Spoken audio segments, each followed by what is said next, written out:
Hi guys, welcome back to my channel শতাব্দী ব্লগে সবাইকে স্বাগত জানিয়ে আজকে ব্লগটা আমি শুরু করছি। আশা করছি তোমরা ভালো আছো, আমিও খুব ভালো আছি। সবাইকে জানাই গুড মর্নিং। তো আমি এখন যাব জামা কাপড় মেলতে ছাদে। চলো আমার ভিডিওটা দেখতে থাকো, আমার সাথে থাকো। তো দেখো সব জামা কাপড় আমার মেলে দেওয়া রেডি হয়ে গেছে। দুদিন বৃষ্টি হয়েছে, তার জন্য এতগুলো জামা কাপড় কেচেছিলাম কালকে, শোকায়নি, তাই আজকে সব মেলে দিলাম। আর আজকে খুব সুন্দর রোদ করেছে।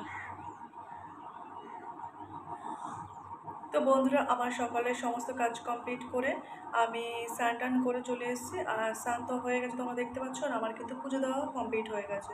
তো চলো কেমন করে পুজো দিয়েছি তোমাদেরকে একটু দেখে দিই, কেমন সাজালাম আজকে বৃহস্পতিবার। তারপর দেখো এখানে কিন্তু আমার পুজো দেওয়াটা কমপ্লিট হয়ে গেছে। আর এই ফুলগুলো আমাকে শাশুড়ি মা এনে দিয়েছিল। আর দেখো সেই ফুল দিয়ে কিন্তু আমি পুজোটা দিয়েছি। আর ছাদে কিছুটা ফুল আমার ফুটেছিল, সেগুলোই নিয়ে আমি আজকে ঠাকুরের পুজো দিয়েছি। আজকে বৃহস্পতিবার ছিল, তো ভিডিও করতে গেলে পুজো দেওয়ার সময় খুব অসুবিধা হয়, তার জন্য আমি পুজোটা দিয়েই তোমাদেরকে দেখালাম। তাই ডিটেলস আর দেখাতে পারলাম না, শুধু কেমন করে সাজিয়েছি সেটাই তোমাদেরকে দেখাচ্ছি। তো বৃহস্পতিবার পুজো দিতে একটু লেটও হয়। তো দেখো আমি কেমন করে সাজালাম বলবে। আর আজকে বাজার থেকে মালা আনিনি গো, তো বাড়ির ফুল দিয়েই পুজোটা দিয়েছে। দেখো কত সুন্দর লাগছে। আর তারপর দেখো রান্নাঘরে চলে এসেছি। এখানে আমি ডালটা রান্না করছি, ডালটা আমার সাঁতাল দেওয়া হয়ে গেছে। তারপর দেখো এখানে আমি এইটাকে কি বলে, কাঁকরোল আলু ভাজা। আর দেখো কাঁকরোল আলু ভাজাটা কিন্তু আমার হয়ে গেছে।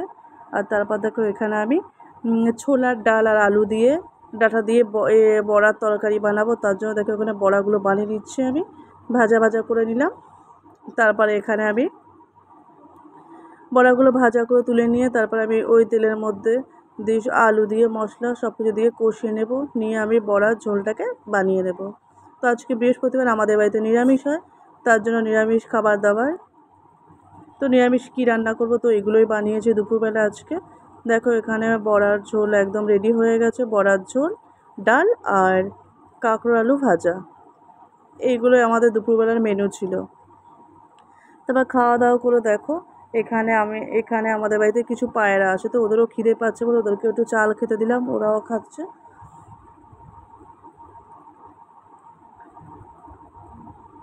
তারপর দেখো এখানে কিছু বাজার এগুলো এনেছিলো, তোমাদের সাথে একটু শেয়ার করে দিলাম। যা যা সংসারে আর কি লাগবে সেগুলো এগুলো এনেছিল। আর তারপর দেখো সন্ধ্যা হয়ে গেছে আর আমি চলে এসেছি রান্নাঘরে। সন্ধ্যাটা দিয়ে চলে এসেছি রান্নাঘরে চা বানাতে। তো দেখো চাটা প্রায় আমার হয়ে গেছে। দেখো এখানে আমার চা রেডি হয়ে গেছে। তারপরে দেখো এখানে আমি রাতের খাবারটা বানাতে চলে এসেছি। আজকে রাতের খাবারে আমি বানিয়েছি খিচুড়ি আর বেগুনি আর এখানে আলুর বড়া। তো আজকে রাত্রেবেলার মেনু হচ্ছে আমাদের খিচুড়ি, বেগুনি আর আলুর বড়া। তো আমার খেতে খুব ভালো লাগে খিচুড়ি। আর রাত্রের দিকে কিন্তু প্রচণ্ড বৃষ্টিও হচ্ছিল, তো সেটা তোমাদেরকে দেখাতে পারলাম না। তো দেখো রাতের খাবারটা বেড়ে নিয়েছি। আমার আজকের ভিডিওটি তোমাদের কেমন লাগলো, যদি ভালো লেগে থাকে লাইক কমেন্ট শেয়ার করবে। চ্যানেলে নতুন হয়ে থাকলে চ্যানেলটিকে সাবস্ক্রাইব করে পাশে থাকবে। আজকেও তো ভিডিওটি এটুকু।